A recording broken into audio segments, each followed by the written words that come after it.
was not surprising that Vladimir Putin would skip the G20 summit. Chinese President Xi Jinping's absence was noted, both there and at the ASEAN summit. President Biden told reporters today in Hanoi that he was concerned China was, quote, changing the rules of the game, and that he met with Chinese Premier Li Qiang, who did attend both meetings. Here's more of our conversation with the vice president. China's rewriting the global order. Your national security strategy says they are the only power in the world with the intent and the ability to do that. There's no question that we are very concerned about the Chinese government's actions on the South China Sea and how that is impacting the security and the future prosperity of the nations that are affected. For example, I was recently in the Philippines, and I've been spending a lot of time with President Marcos.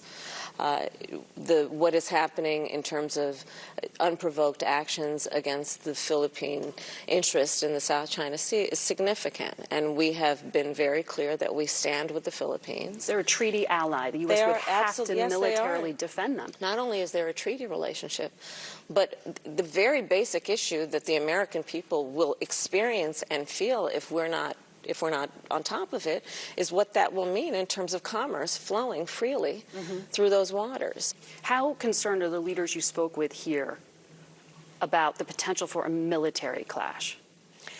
I think the issue that is most present here among the Southeast Asian leaders is that there be a respect for and enforcement of international rules and norms, but they hope that there will be an avoidance of conflict. And that there is a great symmetry between that and our policy toward China. We do not invite conflict, but we absolutely are prepared to and engaged in what is necessary to compete. So when President Biden said the other day that China was a ticking time bomb, he was talking about their current economic problems that they are experiencing. He said that's not good because when bad folks have problems, they do bad things.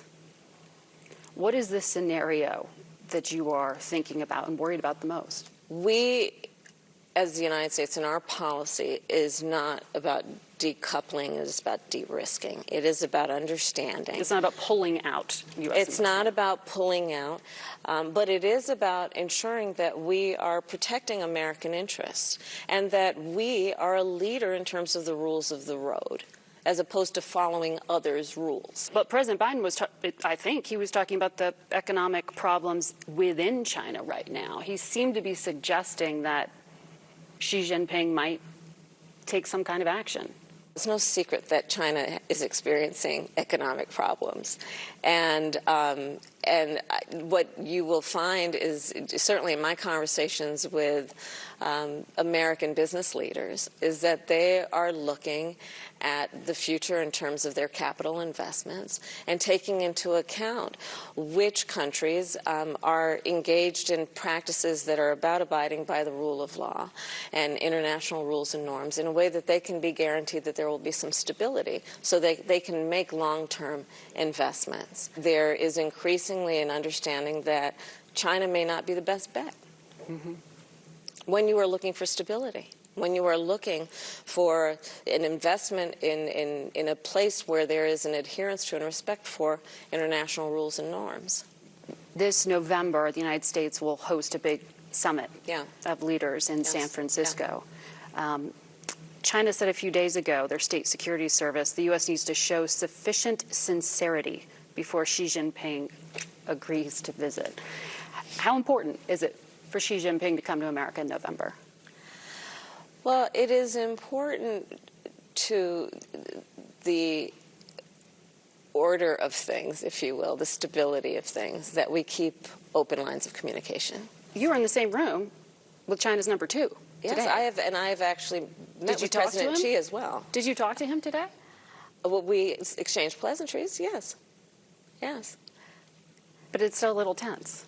I don't think it's as simple, if you will, as whether there's tension. Yes, there's tension when you are in a competition of any sort, but that does not mean that we are seeking conflict. Right. And I think it's important to not conflate the two. Mm-hmm. Do we have disagreements, for example, very serious disagreements about what's happening in the South China Sea? Yes, and we're very clear about that. So one could argue that there's tension there. But you look, for example, at trade, 99% of our trade is not influenced by what we are doing in terms of the restrictions on exports. So you want Xi Jinping to come in November? I think he is absolutely an important player in this region of the world, and if he comes, then that will be, I'm sure, something that can be productive. North Korea's Kim Jong-un, as you know, is expected, according to U.S. intelligence, to go meet with Vladimir Putin in Russia in exchange for some military support potentially here. How destabilizing would that be for Asia? I think it would be a huge mistake. I think it would be a huge mistake. First of all, when you look at Russia's unprovoked war on Ukraine and the idea that they would supply ammunition to Russia, well, it's predictable where that ends up.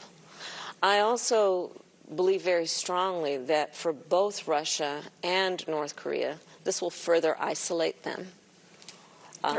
Some of the most sanctioned countries in the world at this point. But at some point, it's just a step too far. Mm-hmm. What is that step too far? I mean, what is it that Kim Jong-un is seeking? Is it nuclear submarines, as our allies in Seoul have said they're concerned about? Is it satellites? What does that do here in Asia? Our allies are telling us, about their concern about what's happening in terms of North Korea. We are all absolutely clear and unequivocal about our goal of the complete denuclearization of North Korea. But when we think about Russia's aggression in Ukraine, many, and most, are very clear also. It's an absolute violation of one of the most important agreements that we have around the world in terms of international rules and norms, which is the importance of sovereignty and territorial integrity. And Margaret, on that matter, it is very clear that Russia has clearly, they're very desperate.